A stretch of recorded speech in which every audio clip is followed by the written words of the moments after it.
السلام علیکم ناظرین، آج ہم بات کریں گے قرآن و حدیث کی روشنی میں بی بی خدیجہ رضی اللہ تعالی عنہا کی شان و عظمت کے بارے میں، کیونکہ 10 رمضان ہے اور 10 رمضان کو بی بی خدیجہ رضی اللہ تعالی عنہا کا وصال ہوا۔ امت کو چاہیے کہ امت رمضان ہو کہ بقرہ عید ہو، جس طرح اللہ اور اس کے رسول کے احکام کو یاد کرتی ہے، اسی طرح رسول پاک علیہ الصلاۃ والسلام کے گھرانے کو بھی یاد کیا کرے۔ اس امت کی پہچان یہی ہے کہ جس کے صدقے ہم کو اسلام ملا، قرآن ملا اور اللہ رب العزت کا عرفان عطا ہوا۔ ہمیں چاہیے کہ اس نبی پاک علیہ الصلاۃ والسلام پر ہمیشہ کروڑہا درود بھیجتے رہیں، سلام پڑھتے رہیں، اور ان کے گھرانے کا عرفان ہم کو حاصل ہونا چاہیے اور ان کے گھرانے کا عرفان حاصل کرتے رہیں، کیونکہ حضور اکرم علیہ الصلاۃ والسلام نے ارشاد فرمایا، طبرانی کی حدیث ہے، قیامت کے دن تمہیں کوئی عمل فائدہ نہیں دے گا، اگر قیامت کے دن کوئی چیز تم کو جنت میں لے جائے گی تو وہ میری شفاعت ہوگی۔ یعنی ہم سے اہل بیت سے محبت رکھنے والا ہی قیامت کے دن ہماری شفاعت کے صدقے ہی جنت میں داخل ہوگا، طبرانی کی روایت ہے۔ اس سے معلوم ہوتا ہے کہ امت کو چاہیے کہ اہل بیت سے محبت رکھے۔ قرآن مجید میں اللہ تعالیٰ نے اہل بیت اطہار کا مقام بھی بتایا، اور جہاں نبی پاک علیہ الصلاۃ والسلام کے ازواج کی بات آئی، ازواج مطہرات کا مقام بھی بتایا۔ یا نساء النبی لستن کاحد من النساء، اس آیت کریمہ کے ذریعے بتایا گیا کہ نبی کی بیویوں کا، نبی کے ازواج مطہرات کا، نبی کے گھر کی عورتوں کا مقام عام گھرانے کی عورتوں سے کہیں زیادہ افضل و اعلیٰ ہے۔ یہی وجہ ہے کہ نماز جیسی عبادت میں اللہ تعالیٰ نے نبی کے گھرانے پر درود و سلام رکھا۔ اسی سے ہم کو اندازہ لگا لینا چاہیے کہ نبی اور آل نبی اور اہل بیت اطہار کا مقام کتنا بلند و بالا ہوگا۔ بی بی خدیجہ رضی اللہ تعالی عنہا سرکار مدینہ علیہ الصلاۃ والسلام کی ایسی زوجہ مطہرہ ہیں کہ حضور اکرم علیہ الصلاۃ والسلام نے آپ کی زندگی میں کبھی دوسرا نکاح نہیں کیا، آپ کے وصال کے بعد نکاح کیا، لیکن آپ کی زندگی میں، آپ کی موجودگی میں دوسرا نکاح آپ نے نہیں فرمایا۔ اس سے بی بی خدیجہ سے محبت اور آپ کا مقام اور مرتبہ معلوم ہوتا ہے۔ ایک مرتبہ سرکار مدینہ علیہ الصلاۃ والسلام نے ارشاد فرمایا کہ میں جو خدیجہ سے محبت رکھتا ہوں، یہ محبت مجھ کو عطا کی گئی ہے، یعنی اللہ رب العزت کی بارگاہ سے بی بی خدیجہ سے محبت سرکار کو عطا کی گئی تھی۔ اس سے معلوم ہوتا ہے کہ سرکار مدینہ علیہ الصلاۃ والسلام کی نظروں میں آپ کا مقام اور مرتبہ کتنا افضل و اعلیٰ تھا، یہاں تک کہ بخاری مسلم کی حدیث میں آتا ہے، دیگر اور کتب احادیث میں بھی ملتا ہے کہ ایک مرتبہ بی بی خدیجہ سرکار مدینہ علیہ الصلاۃ والسلام کی بارگاہ میں موجود تھیں۔ جبریل علیہ السلام حاضر ہوئے اور عرض کیا، یا رسول اللہ علیہ الصلاۃ والسلام، اللہ تعالیٰ خدیجہ پر سلام بھیج رہا ہے اور مجھے یہ خوشخبری دینے کے لیے بھیجا ہے کہ اللہ تعالیٰ نے خدیجہ کے لیے جنت میں موتیوں کا محل تیار کیا ہوا ہے۔ جب بی بی خدیجہ سنتی ہیں کہ اللہ نے آپ پر سلام بھیجا ہے، عرض کرتی ہیں سرکار کی بارگاہ میں، یا رسول اللہ علیہ الصلاۃ والسلام، سلام تو اللہ خود ہی ہے، جبریل پر بھی سلام ہو اور آپ پر بھی سلام ہو۔ یہ بی بی خدیجہ کا مقام اور مرتبہ ہے۔ سرکار مدینہ علیہ الصلاۃ والسلام کی یہ وہی زوجہ مطہرہ ہے جس کے ذریعے اللہ تعالیٰ نے حضور اکرم علیہ الصلاۃ والسلام کو کثیر اولاد عطا فرمائی، سوائے حضرت ابراہیم رضی اللہ تعالیٰ عنہ کہ اللہ تعالیٰ نے حضور کی تمام اولاد انہی کے بطن پاک سے پیدا فرمائی۔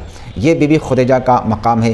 بی فاطمہ زہرا رضی اللہ تعالیٰ عنہ بھی انہی سے پیدا ہوئی ہیں۔ سرکار مدینہ علیہ الصلاۃ والسلام نے ایک موقع پر ارشاد فرمایا، مریم اپنے زمانے کی عورتوں میں سب سے بہتر تھی اور خدیجہ میرے زمانے کی عورتوں میں سب سے بہتر ہیں۔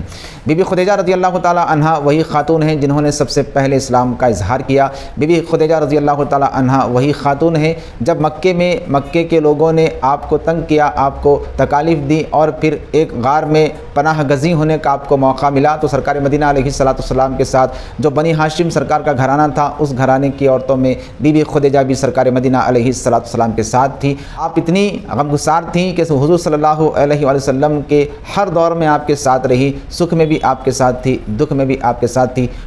وہ جو 3 سال شیب ابی طالب یعنی اس پہاڑی میں، اس غار میں سرکار مدینہ نے گزارے تھے اپنے بنو ہاشم کو لے کر، اس میں بھی تکالیف کے ساتھ حضور اکرم علیہ الصلاۃ والسلام کے ساتھ رہی۔ خدیجہ رضی اللہ تعالیٰ عنہا وہ خاتون ہے۔ سرکار مدینہ علیہ الصلاۃ والسلام جب غار حرا میں عبادت کے لیے جایا کرتے تھے تو آپ توشہ پہنچاتی تھی کبھی۔ آج ہم دیکھتے ہیں کہ غار حرا کتنی اونچائی پر ہے، لیکن قربان جائیے بی بی خدیجہ پر کہ حضور اکرم علیہ الصلاۃ والسلام کے لیے اتنی اونچائی پر چڑھ جاتی تھی اور توشہ دے کر واپس آتی تھی۔ یہ محبت تھی حضور اکرم علیہ الصلاۃ والسلام سے بی بی خدیجہ کو، اور پھر بی بی خدیجہ سے بھی سرکار مدینہ علیہ الصلاۃ والسلام بے انتہا محبت فرماتے تھے۔ جب آپ کا وصال ہوا، حضور اکرم علیہ الصلاۃ والسلام بہت زیادہ غمگین ہو گئے، اتنا رویا سرکار مدینہ علیہ الصلاۃ والسلام نے کہ اس سال کا نام ہی غم کا سال رکھ دیا حضور اکرم علیہ الصلوۃ والسلام نے۔ اور پھر جب بی بی خدیجہ کی ایک بہن تھی بی بی حالہ، وہ ان کی آواز بی بی خدیجہ کی آواز سے ملتی جلتی تھی، تو ایک مرتبہ ایسا ہوا کہ سرکار مدینہ علیہ الصلوۃ والسلام اپنے حجرے میں تشریف فرما تھے، اور پھر بی بی حالہ دستک دیتی ہیں، اجازت چاہتی ہیں کیا میں اندر آ سکتی ہوں؟ حضور اکرم علیہ الصلوۃ والسلام جب آواز سنتے ہیں تو بی بی خدیجہ کی یاد آ جاتی ہے، اتنا جلدی اٹھتے ہیں ایسا لگتا ہے کہ شاید بی بی خدیجہ آئی ہیں اور پھر ان کے لیے سرکار دروازہ کھول رہے ہیں یا اجازت دے رہے ہیں۔ لیکن جب بی بی حالہ کی آواز محسوس ہوتی ہے تو پھر سرکار مدینہ علیہ الصلوۃ والسلام تھم جاتے ہیں اور پھر اجازت دیتے ہیں، اور پھر آپ کی آنکھوں میں اشک رواں ہو جاتے ہیں۔ یعنی حضور اکرم علیہ الصلوۃ والسلام وصال کے بعد بھی بی بی خدیجہ کو نہیں بھول پائے، یہ سرکار کی محبت تھی۔ بی بی عائشہ صدیقہ رضی اللہ تعالیٰ عنہ فرماتی ہیں کہ مجھے حضور کی بیویوں میں سب سے زیادہ رشک اگر ہوا تو وہ بی بی خدیجہ پر ہوا، ان سے ہٹ کر کسی اور بیوی پر میں نے رشک نہیں کیا۔ بے حد محبت رکھتے تھے حضور اکرم علیہ الصلوۃ والسلام بی بی خدیجہ سے۔ امت کو بھی تعلیم دی جا رہی ہے سرکار مدینہ علیہ الصلوۃ والسلام کی جانب سے کہ اپنی بیویوں سے تم بھی محبت رکھو، ان سے الفت رکھو، ان سے محبت رکھا کرو۔ بی بی خدیجہ رضی اللہ تعالیٰ عنہا کا بڑا مقام ہے۔ اللہ تعالیٰ سے دعا ہے کہ اللہ تعالیٰ ہم تمام کو بی بی خدیجہ رضی اللہ تعالیٰ عنہا کی یاد کرنے کی توفیق عطا فرمائے، ان کی بارگاہ میں ایصال ثواب کے نذرانے پیش کرنے کی توفیق عطا فرمائے۔ بی بی خدیجہ ہو، نبی کا گھرانہ ہو، انہیں ایصال ثواب کی ضرورت نہیں ہوتی کیونکہ یہ بہت بڑی ہستیاں ہیں، لیکن ان کی بارگاہ میں ایصال ثواب پہنچانے سے ایصال ثواب پہنچانے والے کی مغفرت ہو جاتی ہے۔ اللہ تعالیٰ سے دعا ہے کہ اللہ تعالیٰ ہم تمام کو سننے سمجھنے اور اس پر عمل کرنے کی توفیق سے مالا مال فرمائے۔ نماز، روزہ، زکوٰۃ، حج کے ساتھ ساتھ اہل بیت اطہار سے عقیدت کی توفیق بھی عطا فرمائے۔ السلام علیکم ورحمۃ اللہ وبرکاتہ۔